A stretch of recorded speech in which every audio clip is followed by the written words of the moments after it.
और माता पिता की सेवा को, हमारे शब्दों को जो पकड़ ले वो पार हो जाएगा। क्योंकि कोई भी शब्द ऐसा नहीं है जो हम बोल रहे हों, बस इतनी बात समझ लो। जो भी उत्तर है वो सीधे श्री भगवान से आता है, हम पढ़े लिखे नहीं। ये साउंड केवल है, वाणी श्री भगवान ही भेजते हैं। अगर उसे पकड़ लो तो अपने आप ठीक हो जाएगा। महाराज जी, अगर माता पिता सेवा ना मिला था, हमारी भावना होनी चाहिए सेवा की। रोज माता पिता को दूर से प्रणाम करें, इससे रोकेंगे क्या वो? हमें विचार करो। लेकिन मन में भाव रहता है कि हम माता पिता की सेवा करें, हमारे साथ रहें, हमें सेवा का मौका आपकी वाणी से हमें। जी जी जी, अगर वो नहीं लेते तो हमारी भावना तो है ना, हमारा कल्याण हो जाएगा।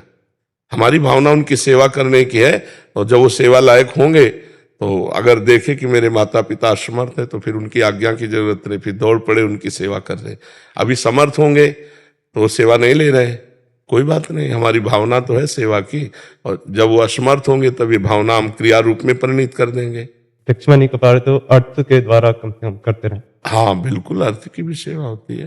तन मन धन, तो मन से तो सोच ही लिया, अगर अर्थ की सेवा पहुंच जाए तो और बहुत अच्छी बात है। और तन से सेवा होने लगे तो कहना क्या है।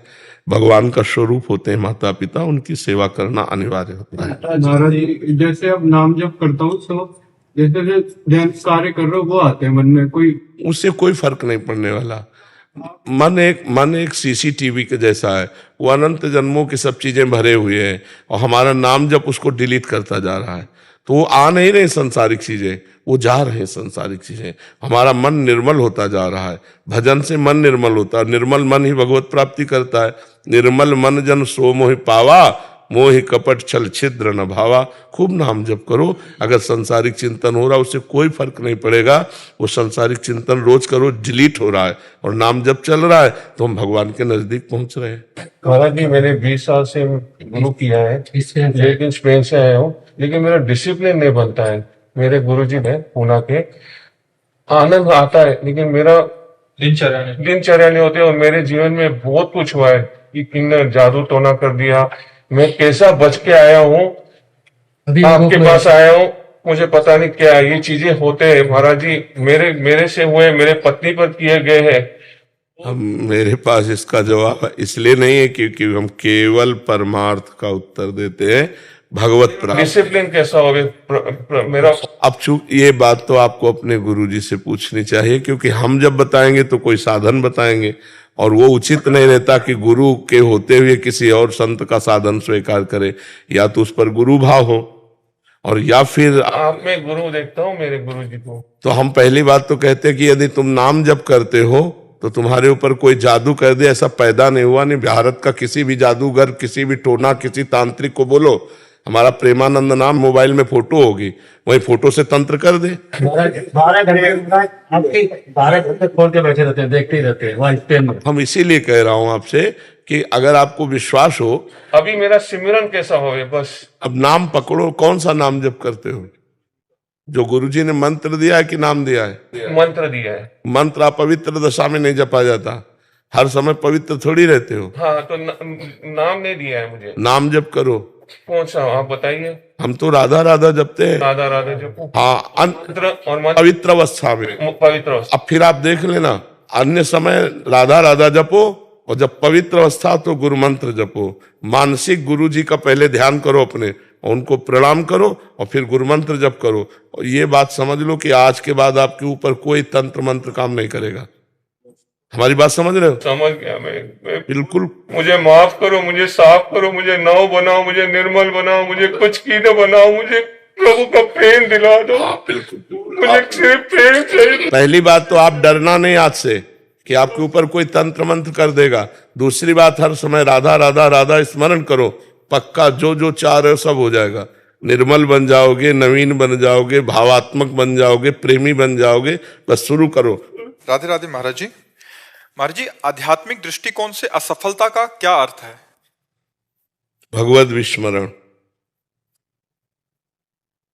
जिसकी स्मृति में संसार के व्यक्ति वस्तु स्थान का चिंतन होता रहता है वो असफल पुरुष है।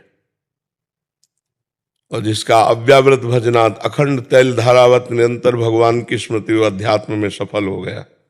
अध्यात्म में सफल हो गया तो फिर व्यवहार में तो सफल हो ही गया।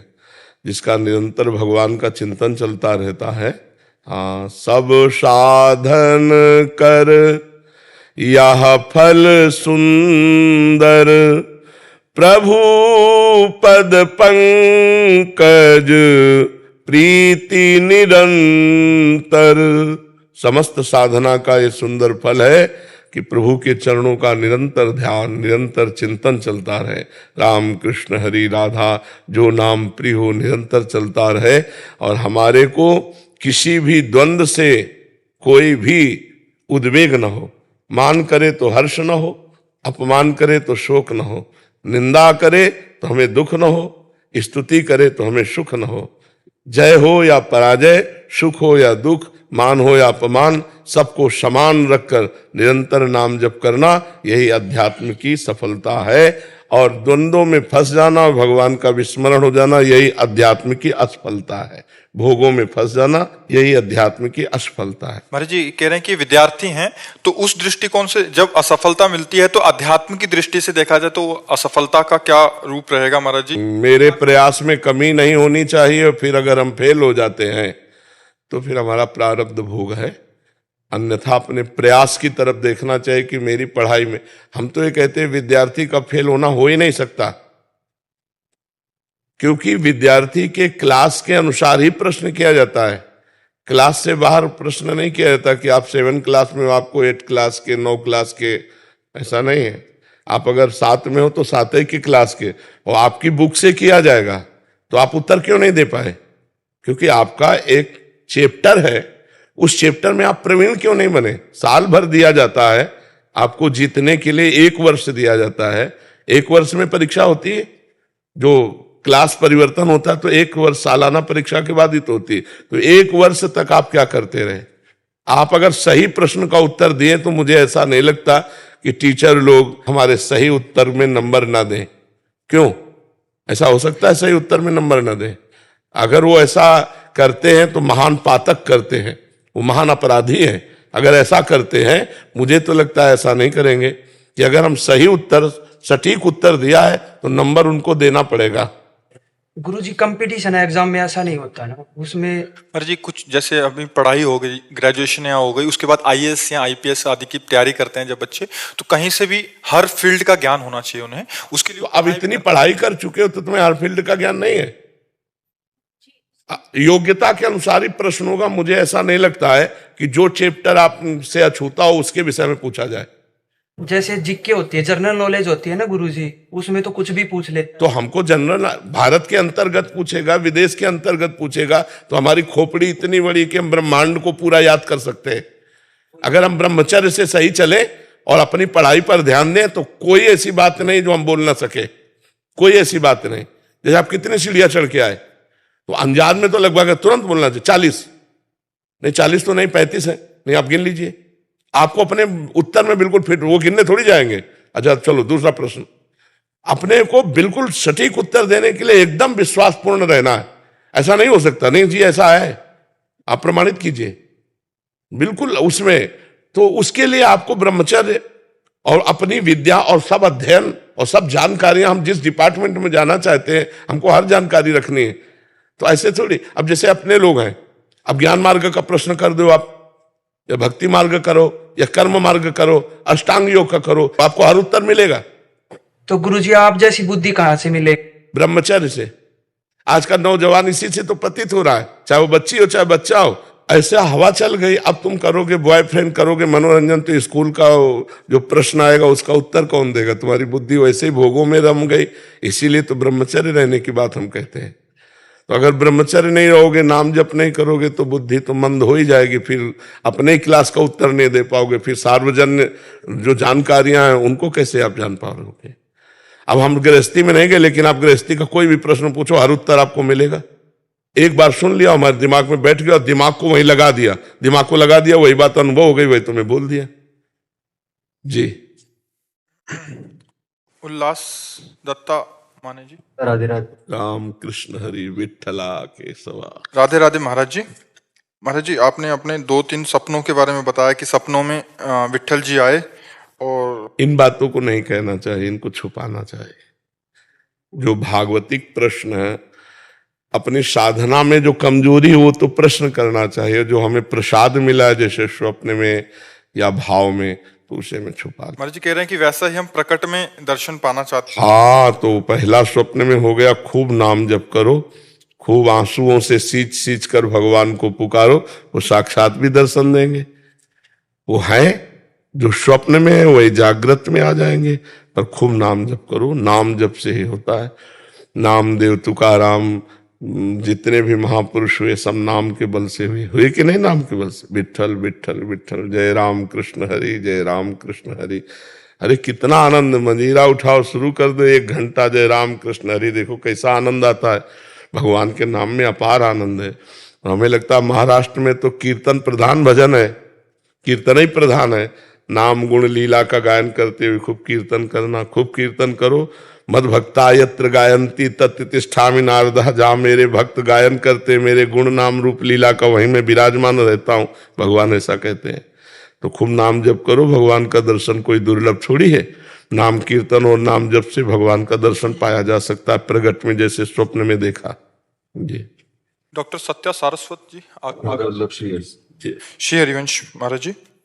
महाराज जी आप कह रहे हैं कि आप एक सर्जन हैं, प्लास्टिक सर्जन, जैसे तालू होठ आदि कटे हों बच्चों के तो उनकी निःशुल्क सर्जरी करते हैं और अध्यात्म मार्ग में चलने का प्रयास कर रहे हैं। कि कह रहे हैं कि ध्यान एवं ज्ञान मार्ग पर लगभग 26 वर्ष भटकने के बाद 2 वर्ष पहले आपकी कृपा से प्रेमा भक्ति मार्ग पर अग्रसर होने का परम सौभाग्य मिला और 2.5 महीने से आपसे मंत्र दीक्षा एवं शरणागति भी मिली। महाराज जी, जोर से आवाज होने पर हम नाम को बोल सकते हैं परंतु मंत्र को नहीं।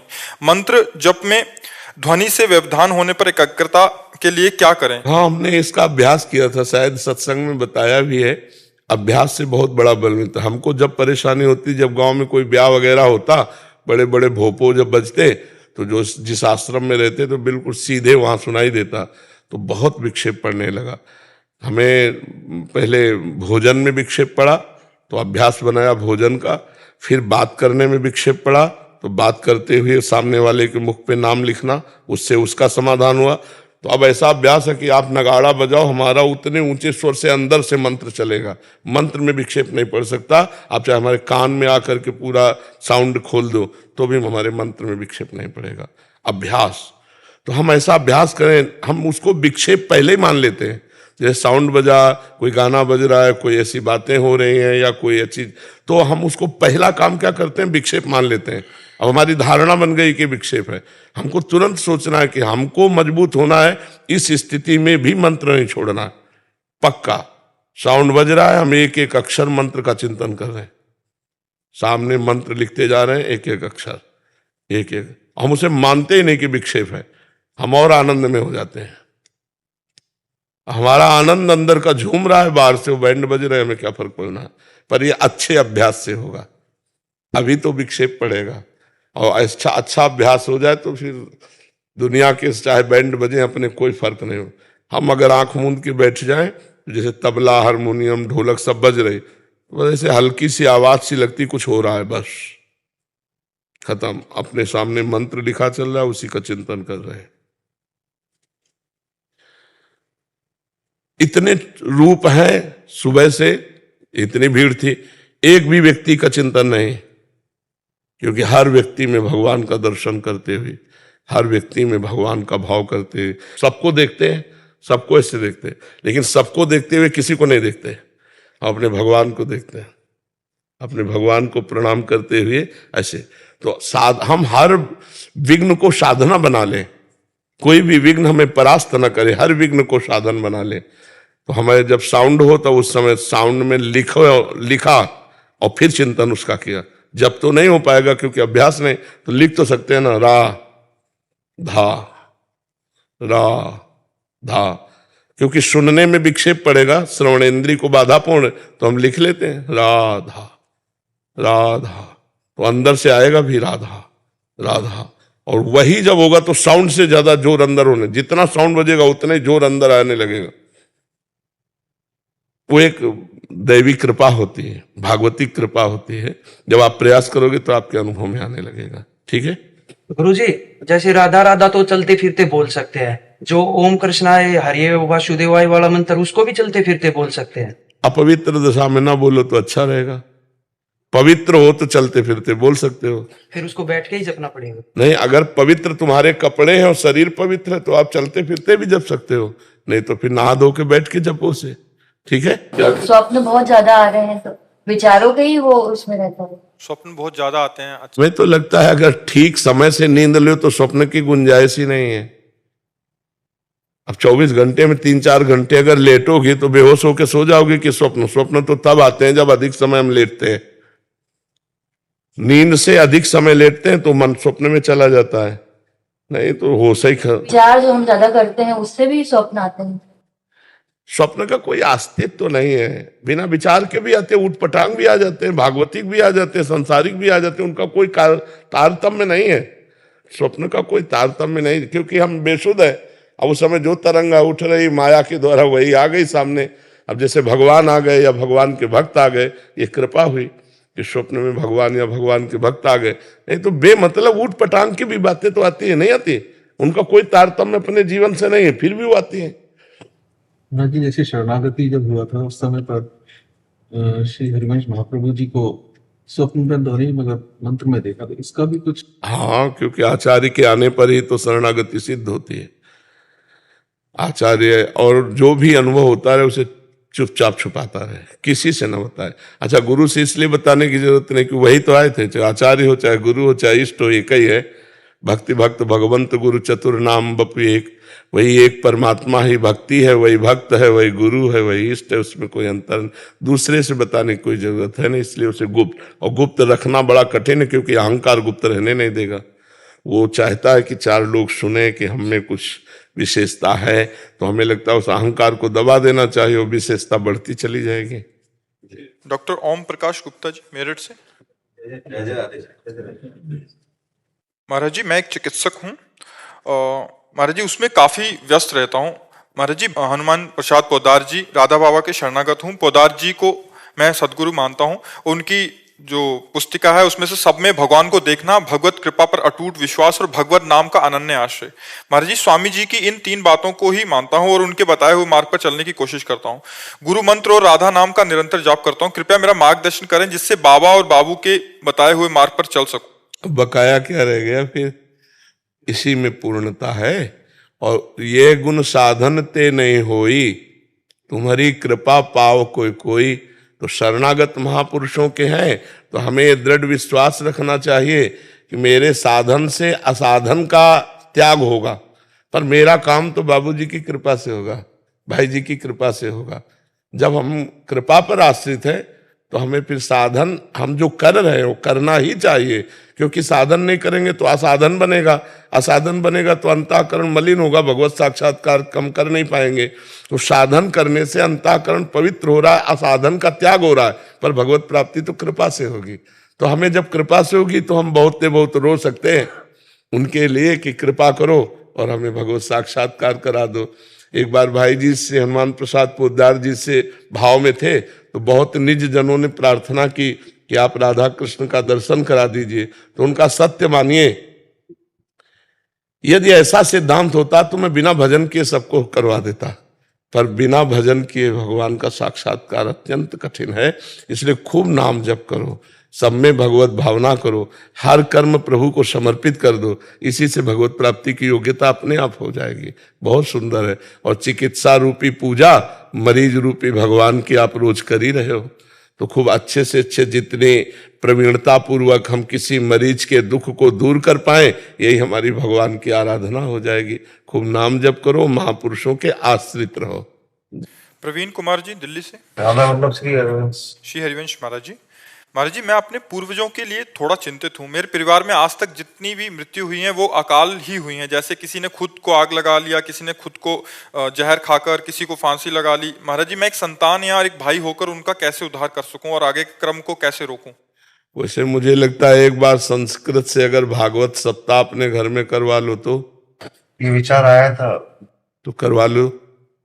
संस्कृत से, संस्कृत से मूल संस्कृत 18,000 श्लोक, कोई प्रवीण जो विद्वान ब्राह्मण हो उसको बुला करके और फिर आप करवा लीजिए पूरा अनुष्ठान से सप्ताह की। और जो जो पधारे हैं उनके नाम संकल्प कर दीजिए। तो उनका मंगल हो जाएगा और घर भी मंगलमय हो जाएगा। और आप स्वयं नाम जप कीजिए।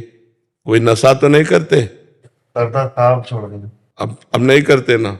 नाम जप करो और साप्ताहिक की श्रीमद् भागवत करवा लो किसी से। जी आशीष शुक्ला जी वाराणसी से। जी महाराज जी सादर प्रणाम। महाराज जी, मनुष्य जीवन एक यात्रा है या प्रभु को पाने की अंतिम मंजिल है? अंतिम मंजिल है। अब इसे अंतिम मंजिल बना दे कोई, वो बड़ा भाग्यशाली होता है। नहीं, नवीन यात्रा यहीं से निर्माण हो जाती है। एक ऐसा स्टेशन है, यहाँ से भूत बन सकते हो, यहाँ से नाली का कीड़ा बन सकते हो, यहाँ से ब्रह्मा बन सकते हो, देवराज इंद्र बन सकते हो, भगवान का स्वरूप धारण करके भगवान को प्राप्त हो, जो चाहो कर सकते हो। इस समय मनुष्य योनि मिल गई, मतलब बहुत बड़ी बात बन गई। जो चाहो कर सकते हो अब। लेकिन फिर वही चाह इतनी गंदी है कि अंतिम की जगह क्या अनंत जन्मों के लिए और फैला देते हैं। पराई माता बहनों की तरफ गंदी दृष्टि रखना, नशा करना, जुआ खेलना, गंदे गंदे आचरण, हिंसा करना, तो अब जीवन बर्बाद कर लेते हैं लोग। संयम से रहकर भगवान का भजन करते हुए, परोपकार करते हुए यदि जीवन व्यतीत हो तो अंतिम, ये अंतिम है। साधन धाम मोक्ष कर द्वारा, पाई न जे परलोक सम्हारा, सो परत्र दुख पावई, सिर धुनि धुनि पछताए, कालहि कर्मय ईश्वर मिथ्या दोष लगाए, जेन तरह भव सागर असमाज नर पाए, स्वत निंदक मंदमति आत्मनन गति जाए। वो आत्महत्यारा है जो मनुष्य शरीर प्राप्त करके सदाचरण करते हुए भगवान का भजन नहीं करता। वो बहुत ऊंचे पर चढ़कर नीचे गिरने जा रहा है।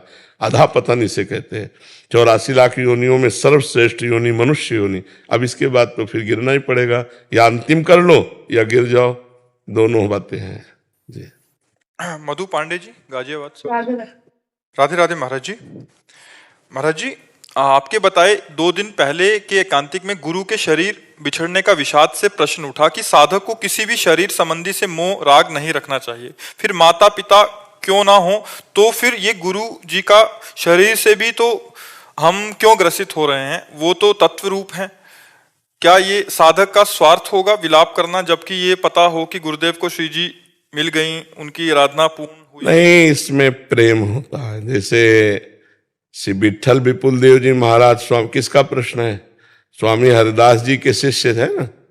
तो विठल विपुल देव महाराज जी को जो ही पता चला कि स्वामी जी अंतर ध्यान हो गए, पधार गए, आंख में पट्टी बांध ली कि आज के बाद किसी को देखूंगा नहीं और जबान में अन्न और जल नहीं रखूंगा। जब मेरे गुरुदेव नहीं रहे तो मुझे जीना नहीं। तो कई दिन हो गए तो फिर हरिराम व्यास जी ने एक रास का मंचन किया जो ब्रजवासी बालकों के द्वारा होता है। फिर विठल विपुल देव जी के पास गए और कहा चलो प्रिया प्रीतम बुला रहे हैं।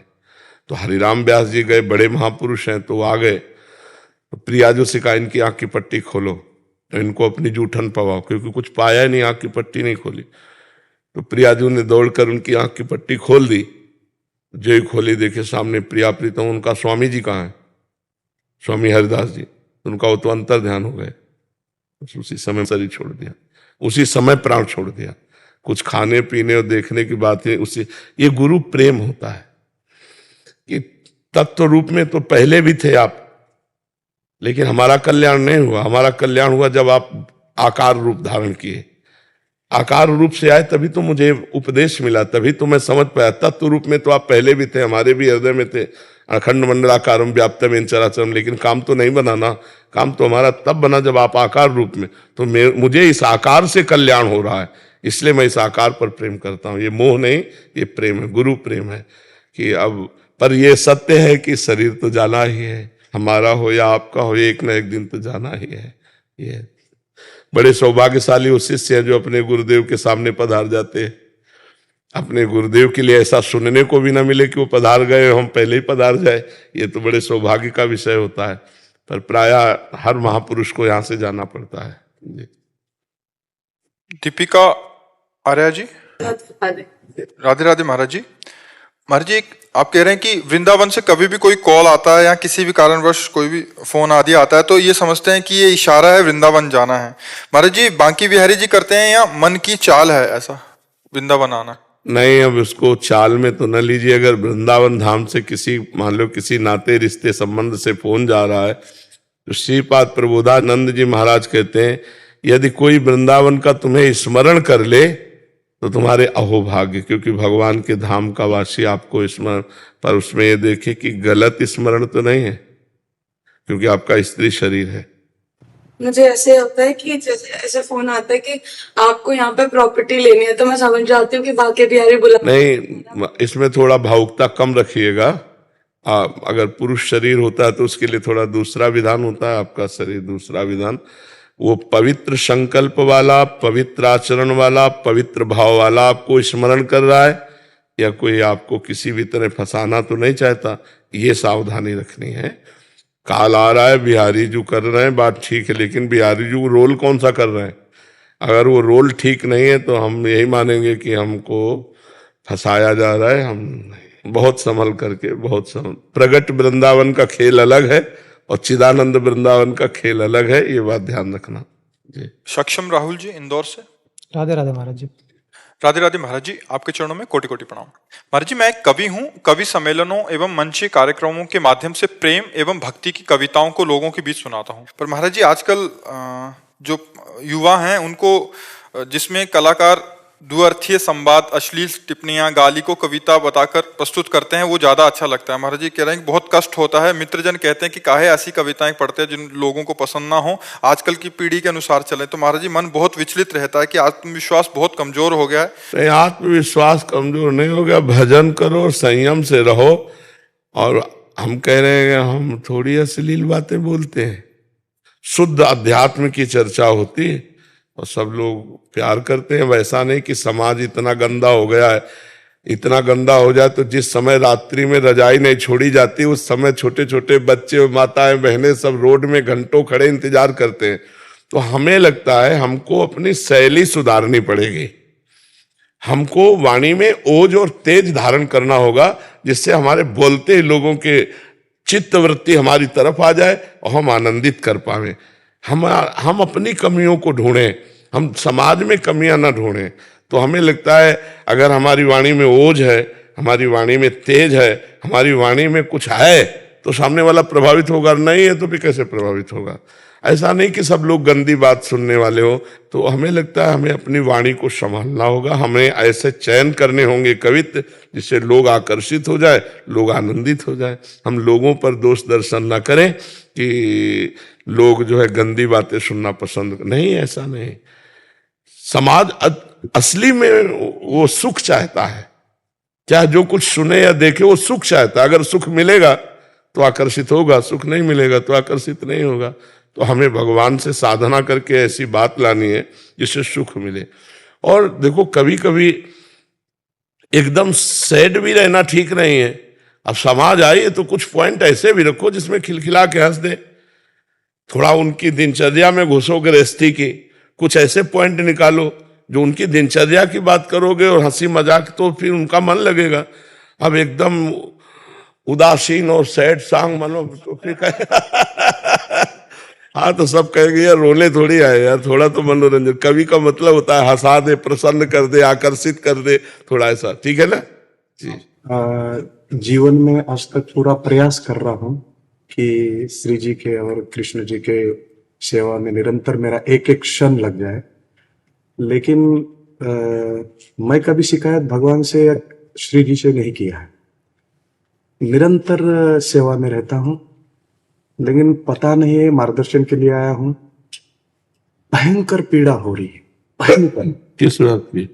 ये जो कार्य कर रहा हूँ, मंदिर निर्माण कर रहा हूँ, या जो सेवा में मंदिरों के जगह जगह पे निर्माण करना, वहाँ भक्ति में सभी भक्तों को लगाना, उनके ओर से सब मार्गदर्शन करना, और उस कार्य करते समय मुझे पता नहीं, मैं तो कभी शिकायत किया नहीं, श्री जी से भी नहीं किया, कृष्ण जी से नहीं, और अभी आगे भी नहीं करने वाला। लेकिन पीड़ा इतनी क्यों हो रही है, वो चूक कहाँ हो रही है, ये अब तक समझ में नहीं आ रहा है। और मैं कोई पाप करके भी बहुत उनको सुख मिल रहा है, इसके बारे में भी मुझे कुछ लेना देना नहीं है। मैं समझता हूं कि ये जो पीड़ा मिल रही है या किस कारण मिल रही है, और ये पीड़ा का क्या उद्देश्य है कि इतना। पहली बात तो ये कि सिद्ध होके इस कार्यों में लगा जाता है, साधक होके नहीं लगा जाता। अभी आपको जो कार्य करना था वो कार्य आपने किया नहीं। जब तक आत्मानंद का, कृष्णानंद का अनुभव ना हो जाए तब तक व्यवहार में नहीं उतरना चाहिए। ये शुद्ध परमार्थ नहीं है। शुद्ध परमार्थ में पहले स्वरूप का बोध होना चाहिए। तो आप आत्मानंद में, भगवदानंद में निरंतर निमग्न रहते। अब क्या है, अर्थ का चिंतन, व्यवहार का चिंतन, ईंट पत्थर का चिंतन, व्यवस्था का चिंतन, तो ये सिद्ध पुरुषों का कार्य है। अब सब काम हो गया है तो लोग व्यवहार का आनंद, तो कोई चाहे नीचे पैर पड़े या ऊपर पैर पड़े कोई फर्क नहीं पड़ता, क्योंकि भुना हुआ चना है, उसमें अंकुरण होना नहीं। आप क्या प्रारंभ से लग गए। देखो, जहां प्रश्न कर रहे हो, यहाँ अध्यात्म की केवल ऊंचाई की बात से हम आपको कह रहे हैं, नहीं संसार की ऊंचाई में तो अभी आप बैठे हुए हो, अपने लिए थोड़ी कुछ कर रहे हो, सब लोकहित के लिए कर रहे हो। लेकिन आपकी जो जीवन की मांग है, आप दूसरों के तो पेट भर रहे हो, लेकिन आप अपनी भूख मिटाने के लिए, तो फिर जलन तो होगी। श्री कृष्ण प्रेम, श्री कृष्णानुभूति, इसके बाद व्यवहार में उतर जाओ। मैं 3 सिद्धांतों से जी रहा हूं आज तक। ईश्वर परम श्री कृष्ण सच्चिदानंद विग्रह अनादिरादि गोविंद सर्व कारणा कारण। वो एक बात समझो, वो यहाँ का विषय है। कृष्ण कहते ही रोमांच हो जाए, आंसू निकलने लगे। कृष्ण कहते ही सब कुछ भूल जाए। ब्रह्मादिक के भोग सब विश्वम लागत ताई, नारायण ब्रज चंद की लगन लगी है जाए।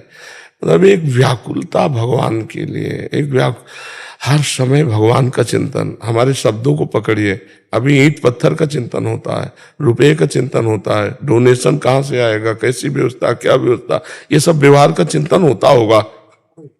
तो फिर भूख तो है हमें कृष्णानंद की।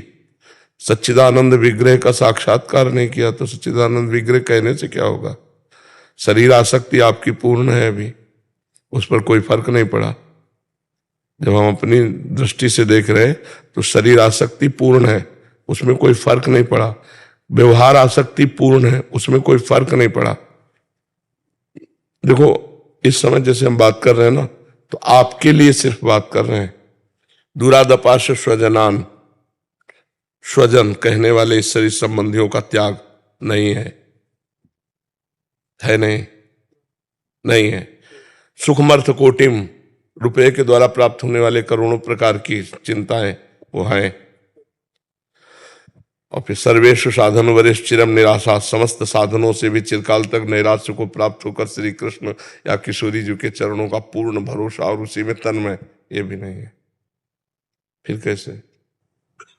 मैं निरंतर जब भी मैं पीड़ा में रहता हूँ, कष्ट में रहता हूँ, तो ये सत्य बात है। मैं कुंभ में भी एक दिन रहा था, मौनी अमावस्या के दिन। तो उसी कुंभ में जगत गुरु के साथ था, तो उसी में केवल पीड़ा हो रही थी इसी चीजों की। और उसी वक्त जब भी मुझे, क्योंकि आपका हृदय पवित्र है ना, आप कोई अपवित्र हृदय के थोड़ी हो, पवित्र हृदय। पर वो हृदय की जो मांग है वो भगवदानंद है। और छुट्टू पुट्टू ओस के चाटने से प्यास नहीं बुझती। आपकी मांग श्री कृष्ण है, आपकी प्यास श्री कृष्ण से आप जान नहीं पा रहे। नहीं, आप कोई पाप कर्म थोड़ी कर रहे हो कि आपका हृदय जलेगा। समझ रहे हो ना? महाराज जी, इसमें एक चीज पूछना, महाराज जी, बाहरी सत्क्रियाएं हो रही हैं, जैसे मंदिर आदि निर्माण हो रहा है, बट इन क्रियाओं का आंतरिक, हाँ, वो नहीं कैसे होगा महाराज जी? वो पहले एक बार हटना पड़ेगा, सबसे हटना पड़ेगा। हाँ महाराज जी, स्वस्थ होने पे फिर स्वतः होंगी ये अगर भागवती क्रियाएं? हाँ, मतलब जैसे स्वयं भगवदानंद प्राप्त हो गया, अब वो जो कुछ चाहे, जैसा चाहे हरि करवावे, उसका इससे कोई ताल्लुक नहीं होता। अगर ये 100 मंदिर एक साथ बनवाए तो कोई फर्क नहीं पड़ेगा, और ये फुटपाथ में पड़े रहे तो कोई फर्क नहीं पड़ेगा। तो पहले क्या करना चाहिए? पहले अपना कल्याण करो, पहले जग का कल्याण स्वयं होगा। पहले हमें भगवत प्राप्ति करनी चाहिए। उस कल्याण जो अभी हम जिस चेष्टा में लगे थे, उसका फल ये है कि जो वार्ता हो रही है हमारे। हाँ, क्योंकि मतलब सही ठिकाने पे निशाना नहीं लगेगा तो गोली फिर ही जाएगी। सही ठिकाने, अच्छा किसी और से पूछो तो बहुत सही चल रहे हैं। हाँ बिल्कुल, कहीं भी किंचन मात्र, वो हम जान रहे हैं कि कहीं। बिल्कुल, जगत गुरु ने बोला कि मैंने उनको पूछा तो उन्होंने बोला आप बहुत पीड़ा से ग्रसित हो, आपका अनुष्ठान करना पड़ेगा। तो आपका एक, मैंने परसों में 2 घंटा रोज आपका सुनता हूँ, तो उन्होंने बोला कि ऐसा ऐसा ऐसा ऐसा करना पड़ेगा। और आपने कहा था कि ये जो कलयुग है, इसमें जो मिलावट सब है, घी ये सब, आप केवल नाम का जप करो। तो मैं 28 नामों का जप करता हूँ हर दिन 3 घंटा, और पूरा श्री जी का ध्यान करता हूँ। जब भी मुझे ऐसी पीड़ा होती है, मैं श्री जी का चिंतन करता हूँ, तो आपका चेहरा, शरीर पूरा मेरे सपने में आता है, और तब मुझे शांति मिलती है, और उससे निकल जाता हूँ। लगता है कि मैं जो श्री जी की प्रयास कर रहा हूँ, मैं कुछ भी नहीं कर पा रहा हूँ, केवल मैं उस रास्ते का जाने का, श्री जी का, श्री कृष्ण जी का बचपन से भक्त हूँ, बचपन से सेवा कर रहा हूँ। लेकिन कमियां जो आपने बताई एकदम स्पष्ट बताई है। मैंने जैसा कुंभ में जगत गुरु जी के पास बैठा, उनसे बातचीत किया इस बारे में, तो उन्होंने बोला कि आपको अनुष्ठान करना होगा, आपको कुछ पहनाना होगा, आप आइए कुछ दूंगा। तो ये मुझे बहुत अजब लगा, गजब। हमारी जब दृष्टि जाएगी ना तो कह देंगे उठी उतारो, घड़ी उतारो। उतार दिया पहले उतार दिया, वो बोलने से पहले उतार दिया। और अनुष्ठान करने से कोई अनुष्ठान की जरूरत है, हम तुम्हें अनुष्ठान बता रहे हैं। मन वचन कर्म से हे हरि मैं आपका हूं, मुझे ये पूर्ण हो वो पूर्ण हो इससे कोई मतलब नहीं है, आपकी नौकरी केवल कर रहा हूं, मुझे चाहिए कि आप मुझे मिलिए। अब मैं अपने हृदय मंदिर में आपकी स्थापना करना चाहता हूं, बाहर तो स्थापना कर ही रहा हूं, हृदय मंदिर में आप आइए, आपको जितना जलाना है जला लीजिए, लेकिन आप मेरे हृदय मंदिर में आइए। किसी के अनुष्ठान की, किसी टोना टुटका की, तुम कोई पापी आदमी थोड़ी हो, कोई पाप थोड़ी कर रहे हो, बड़ा पुण्यात्मा महापुरुष ऐसे कार्य करते हैं। पर बात यह है कि श्री कृष्ण आपको ऊंचे उठाना चाहते हैं, इसलिए आपको असंतुष्ट कर रहे हैं। इसमें बात श्री कृष्ण की है कि वो आपको महापुरुष बनाना चाहते हैं, तो इसलिए आप जहां लगे हो वहां से वो आपको असंतुष्ट कर रहे हैं, वहां आपको जला रहे हैं कि आप और ऊपर उठो और ऊपर उठो। तो इसमें ये थोड़ी कि आप कोई त्रुटि कर रहे हो। आप जैसे कोई बिरले संत होते हैं जो अर्थ का सदुपयोग करके मंदिर आदि निर्माण करके लोक कल्याण में लगाते हैं, लेकिन चूंकि क्या बात हुई कि अभी हमारा काम नहीं हुआ, तो हमारी जो मांग है वो अधूरी रह गई, हम बाहर फैल गए, बाहर विस्तार को प्राप्त हो रहे हैं। अब हमें पहले समेटना चाहिए। जैसे मतलब आप बहुत अच्छे हो इसीलिए समझ पाओगे, इसीलिए हमने कह दिया, नहीं तुम बोलते नहीं, किसी संत के प्रति ऐसा थोड़ी बोला जाता है। देखो जहां हम पकड़ पा रहे, आपका गृह संबंध अभी त्याग नहीं हुआ, माता पिता परिवार, इसका राग है कि नहीं अंदर? हाँ, माता पिता के प्रति बहुत भावुक रहता हूँ, बहुत इमोशनल रहता हूँ, उनसे अटैच। इसी को तो राग कहते हैं, इसी को तो मोह कहते हैं। सरल भाषा में गोस्वामी जी ने सबसे पहली बात कही, रामचंद्र जी अपने मुख से बोल रहे हैं, सबसे पहले माँ शब्द रखा, जननी जनक बंधु सुतदारा तन धन